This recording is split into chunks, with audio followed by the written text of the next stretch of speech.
Hey guys, Michael here from michaelsherlock.com. It's March 2nd, 2011, and lo and behold, it's iPad 2 day. Of course, we saw this coming. I have several videos about it in the past, but now it's official, and I'd like to say that a lot of that speculation that we talked about in the last video on the iPad 2 was correct.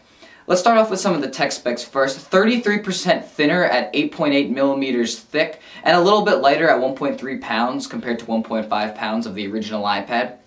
Now, powering this behemoth is still a 1 gigahertz processor, but this is the A5, so instead of one die, it's two, so you have a dual-core chip, so that's about twice as fast as the processing that you got off of the original iPad. I don't know the exact graphics unit that they're using on here, but they say it's up to 9 times faster and 9 times better performance than the original iPad as well, so game developers are really going to have a field day with all this new processing power.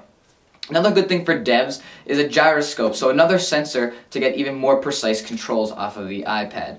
One thing that I found really cool that I just need to mention is finally, video mirroring is coming. So via that 30-pin connector, you'll have different adapters, HDMI, VGA, etc. And you'll be able to output exactly what is being seen on the screen in up to 1080p. Now, the display is still the same as before. It's obviously not 1080p, but if you had a 1080p clip on there that you were playing on your display on the iPad, it wouldn't be playing in full 1080p, but when it was actually outputted, it would actually play in full 1080p, so that's just a little clarification there. But I'm really happy for this. Obviously, eventually there's going to be a way for the computer to capture this, so then we'll be able to finally have a legitimate way to give you better app reviews and stuff for people that want to capture the screens, which I'm just so excited for video mirroring.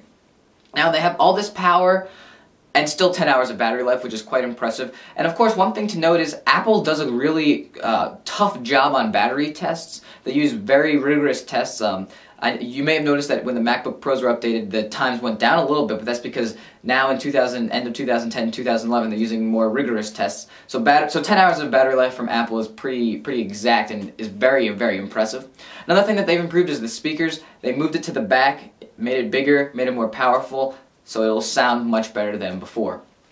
Now, we knew that there would be a front-facing camera for FaceTime, but I didn't know if there was going to be a rear-facing camera. There is 720p video recording. The front is VGA res, and you'll be able to capture at 30 frames per second from both. And in case you love digital zoom, there's a 5 times digital zoom for you, although I think we've talked about it before. I'm not the biggest fan of digital zoom because essentially the sensor is just being cropped and you're losing quality. There's going to be AT&T and Verizon wireless 3G versions at launch. Again, that'll be launching on March 11th. What's kind of weird about that is March 11th is the date online orders start, so there won't be essentially pre-ordering. And then at 5 p.m. on March 11th, Apple retail stores will, I guess, reopen, and they'll start selling iPad 2s for you. Let's talk about some apps for a second. There's going to be a new, obviously, photo booth app for the front-facing camera. What's cool about that is it's going to have different, like on the Mac side, it's going to have different filters and different effects that you can do, so that'll be pretty cool. GarageBand as well is coming. That's going to be really exciting because not only will you be able to create your music, but you have several options. You can actually maybe use a MIDI, or you can use a MIDI instrument and play it in directly to the iPad to create music, or you can just use your fingers on the display and create music as well. And because of all the video features, of course, iMovie is coming. That's not new. We saw that on the iPhone 4 when that launched. But GarageBand and iMovie are going to be $4.99 on the iPad. Photo Booth will be included when the device ships on March 11th. This will be coming, like I said, March 11th, but it'll actually be shipping in white and black. I'm pretty sure, I'm getting the feeling that this is an iPhone 4 style, that this will in fact ship in white and black. And what's another cool feature is the original iPad case that Apple sold was kind of crappy. I really did not recommend it. What they're doing now is selling smart covers. So there's 9 different choices and colors and schemes, polyurethane and leather. So I believe 5 of them are polyurethane and 4 are leather. I'm not exactly sure about that. But it's $39 for the polyurethane, $69 for the leather. And what's cool about that is it's magnetic. It just goes right on top of the screen. You can easily peel it off. And when you peel it off, that wakes the screen up, and also it sort of has a microfiber bottom, so when it's on the screen it in essence cleans it, which is pretty cool. But like I said, this is magnetic, so when you fold it off, you can fold it into a certain position to make it ergonomic to type at this angle, or you can put it into a position where it holds the iPad straight up so that it's more efficient and easier to watch video. So I'm really excited about the smart covers.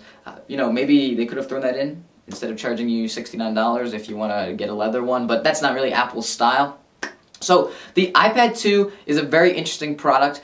In my own opinion, I'm still not sure if I'm going to be upgrading to it. It seems like obviously it's a lot faster, it's thinner, but it doesn't necessarily, blow my mind, if you will, and that's only because I have the original iPad. For new users, I think this is an extremely phenomenal device, because up until March 2nd, 2011, the original iPad was, in my opinion, the best tablet that was shipping at that time.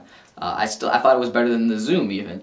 And now that the iPad 2 is out, this is one of the first dual-core ones to hit the market. I really think this is quite a competitive device. So if you're in the market for a tablet, I really think that the iPad 2 is probably your best choice now and even down the road as more things start to ship. But again, if you're a current one, we'll have a video coming up in the future as to if you should upgrade. But again, I'm Michael Sherlock from michaelsherlock.com. Just to reiterate, a faster, thinner and lighter iPad 2 coming in black and white. Same pricing as before. That'll be launching March 11th. I'm Michael Sherlock from michaelsherlock.com. Thanks for watching, and have a nice day.